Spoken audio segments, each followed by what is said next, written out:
បញ្ចេញសំឡេងលាន់រំពងពេញសមុទ្រ សាឡម៉ុងសាឡម៉ុង ហាបិសាចនេះជាការពិសោធន៍ឲ្យឯងឃើញច្បាស់នឹងភ្នែកឥឡូវនេះឆាប់ឲ្យយើងចេញទៅវិញសម្រាប់ឯងភ្លាមអរមើលគុណឯងនេះកុំសង្ឃឹមថាចេញមកវិញរួចឲ្យសោះអូហូធ្ង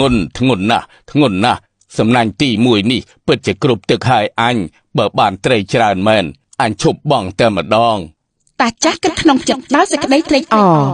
ខំលើកសំណាញ់យ៉ាងប្រញាប់ប្រញាល់ស្រាប់តែបែរជាឃើញឆ្អឹងលាទៅវិញ ហាមិនបានជាឆ្អឹងលាទៅវិញចង្រៃយកឯងខំតអស្មានតែបានត្រីមកសំណាញ់ពេញបឹបទៅហើយហើយតែមិនអីទេនៅសំណាញ់ទី2ទី3ទៀត តាចាស់បានដោះសំណាញ់ទាំងលំបាកទម្រាំតែរួចរយៈសំណាញ់ផងហត់ផងតែគាត់ខំប្រឹងលើកសំណាញ់បោះទៅក្នុងទឹកលើកទី2ទៀតលើកទី2នេះសំណាញ់ធ្ងន់ដូចមុនតែពេលដែលគាត់លើកមកបែរជាបានកំណាត់ឈើមួយយ៉ាងធំគាត់ដោះសំណាញ់នោះរួចហើយក៏បោះសំណាញ់ទៅក្នុងទឹកជាលើកទី3 ហើយព្រះហើយហើយមិនក៏ថ្ងៃនេះខ្ញុំបងបានតែឆ្អឹងលាកំណាត់ឈើនឹងថ្មអញ្ចឹងអោព្រះជាម្ចាស់ហើយខ្ញុំខំតែគោរពជឿជាក់លើព្រះអង្គណាសូមព្រះអង្គកុំលេងសើចជាមួយនឹងទូបង្គំព្រោះខ្ញុំប្រាថ្នាបងសំណាញ់នេះក្នុងមួយថ្ងៃតែ4សំណាញ់ទេដើម្បីយកទៅចិញ្ចឹមគ្រួសារកូនប្រពន្ធខ្ញុំឥឡូវខ្ញុំបងអស់3សំណាញ់ទៅហើយគ្មានបានត្រីមួយក្បាលសោះសូមព្រះអង្គកុំឲ្យខកនៅសំណាញ់ទី4ទៀតអី និយាយពីឧទ្ទិដ្ឋានចំពោះព្រះជាម្ចាស់រួចតាចាស់ក៏លើកសំណាញ់បងទៅក្នុងទឹកជាលើកទី4ម្ដងនេះគាត់ហាក់មានក្តីសង្ឃឹមជាពន់ពេកព្រោះគាត់លើកសំណាញ់រៀងធ្ងន់ជាងមុនពេលលើកឡើងមកដល់លើទូគាត់ស្រាប់តែភ្ញាក់ផ្អើលព្រោះឃើញខ្លងស្ពាន់មួយយ៉ាងល្អអស្ចារ្យតែបិទគ្រប់ចិត្តដោយសំណរនឹងការបោះត្រានៅលើនឹងទៀតផង យ៉ាហីចម្លែកមែនតើសំណាញ់ទី4នេះធ្វើត្បិតតែអញបងត្រីមិនបានមែនតែក៏បានខ្លងស្ពាន់នេះមួយដែរមើលទៅវាតម្លៃគ្រាន់បើក្នុងនេះប្រហែលជាគ្មានរបស់មានតម្លៃអីទេតែមិនក៏បិទគ្របចិត្តអញ្ចឹងយកល្អអញគួរតែគាស់វាមើលសិនដើម្បីឲ្យអស់សង្ស័យ ដើម្បីឲ្យអស់ចម្ងល់តាចាស់ក៏បានឡើងមកលើគោកហើយយកកាំបិតមកគាស់ខ្លងស្ពាន់នោះមើលតែឃើញគ្មានអ្វីសោះរំពេចនោះស្រាប់តែមានផ្សែងចុះអាប់ខ្មៅមីដេកដាស់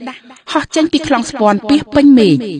ហើយបង្ហាញខ្លួនអរិយទឹកមួយយ៉ាងធំសម្បើមបញ្ចេញសំឡេងលាន់រំពងពេញសមុទ្រ សាឡម៉ុងហាបិសាចជួយផងបិសាចជួយផងណែអ្នកនេសាទកញ្ចាស់ហើយឈ្មោះយើងឲ្យគួរសមតិចមើលយើងមិនមែនជាបិសាចទេយើងគឺជាស្ដេចអរិយទឹកលោកម្ចាស់អរិយទឹកខ្ញុំមិនបានដឹងថាលោកម្ចាស់ជាស្ដេចអរិយទឹកទេខ្ញុំសុំទោសទ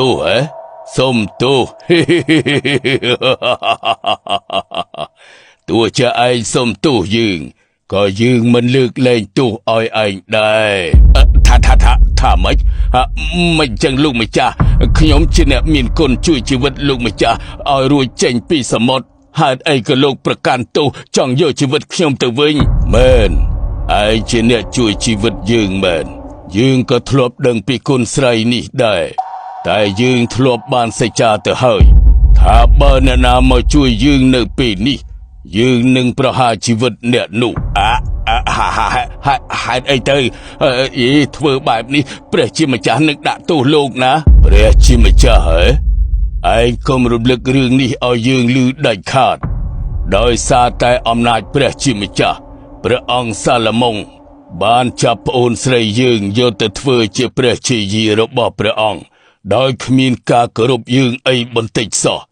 ដោយសារតែអំណាចព្រះជាម្ចាស់